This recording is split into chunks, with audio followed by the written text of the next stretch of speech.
And welcome back to SWBA Today. As we are doing a little bit of an overtime show, I wanted to go ahead and break into the most recent news that has really dominated, I think, the SWBA today.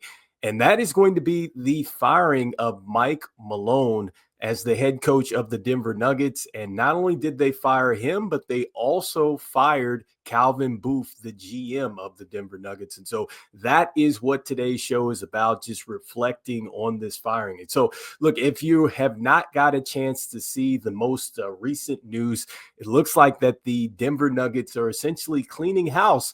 But this comes at an interesting time because there's only 4 games left in the season. Essentially, this is the last week of the season. And so there's still, a lot of just what is going on around this firing, because this just really comes out of nowhere. When you look at Michael Malone, you look at the success that really he's had with the Denver Nuggets. He's the winningest coach with the Denver Nuggets, and he has helped bring this team its only title. And so this is tough to see this, for Michael Malone.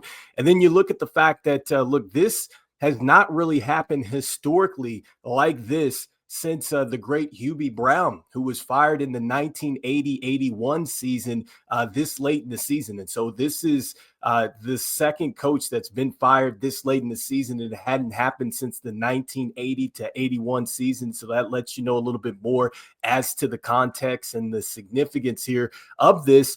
And then when you look at the fact that, look, this is a guy, even in a struggling season, he's gone out there and he's had a winning record. I mean, 471 wins and 327 losses. And so that is very good as a head coach. And so, look, I think that the bottom line here for Mike Malone and this situation is that, look, when you get into the SWBA, I think, unfortunately, when you get hired as a coach, you're getting hired to be fired at some point in time. And I just think that this was a tough situation for Mike Malone, and it really has been a tough situation for the last couple seasons. If you got a chance to listen to a little bit of SW Today, where we were talking, me and Marsh talking about just the landscape of the West and what was going on. One of the things that we talked about with this Denver Nuggets team is the fact that they just don't have a bench anymore. And when we're talking about just what this team has lost since they won the title, they lost Bruce Brown, they lost Jeff Green, they lost Reggie Jackson, they lost KCP, who was a starter for them that's now with the Magic. And so this team lost a lot of veterans that certainly helped this team become a contender. And then when you look at the situation that they have, currently you have Jamal Murray, and yes, you have Nikola Jokic, as probably maybe the best player right now in the SWBA. We'll see what happens when it comes down to the MVP race, but still, you have arguably probably one of the top 3 players in SWBA. But I think that the issue here is that you're caught in between trying to maximize the timeline that you have with Jamal Murray and then also to Jokic, but you're also trying to get your roster kind of in a new direction. And I think that the issue here is that you've had to go with some younger players that,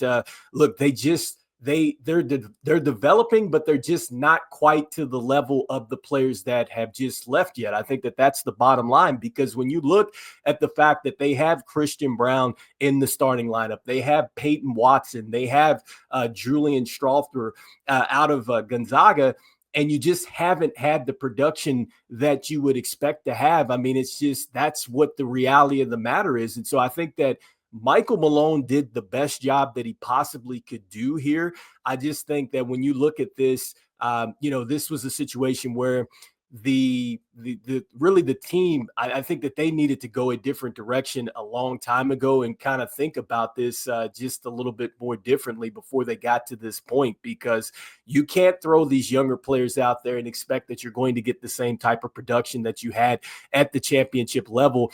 And I just wonder, what else might have been going on behind the scenes, because I just think about the fact that when you have a coach let go at this time. Like, I thought it was surprising when we saw that Coach Jenkins was let go with the Memphis Grizzlies, like at that time. But I think that this is very interesting. And then when you read about this a little bit more and them saying that, hey, they're in gratitude, but they feel like that this was the best scenario in order to kind of get their group into maybe a winning situation this season.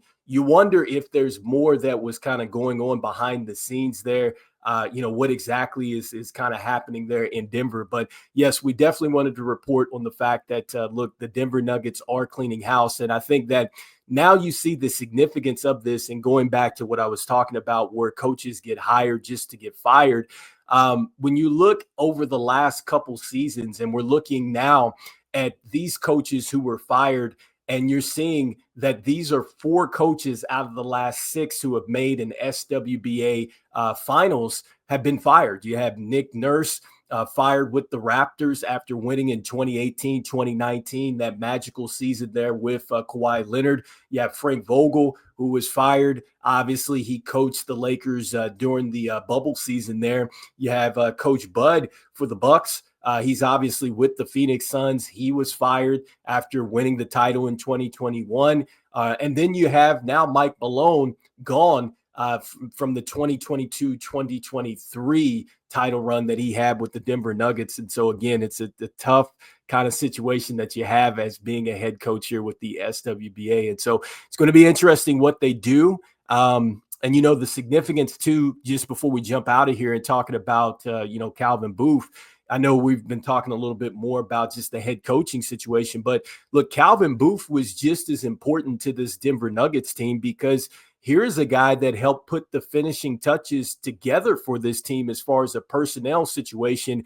And another thing that we didn't really talk about, too, is just that from a salary cap situation, I'm not sure what else the Denver Nuggets could have really realistically done. I think that they would have probably had to maybe part ways with maybe some of these younger pieces to maybe even keep themselves into a serious contender conversation to get a guy like a Paul George or something like that last season. Like, you probably would have had to give up something like that, and then you would have been even more financially strapped. And so I'm just saying that, if the Nuggets wanted to go ahead and just, kind of not, I guess, go ahead and pivot to where they went more towards just bringing in veterans to maximize the short window.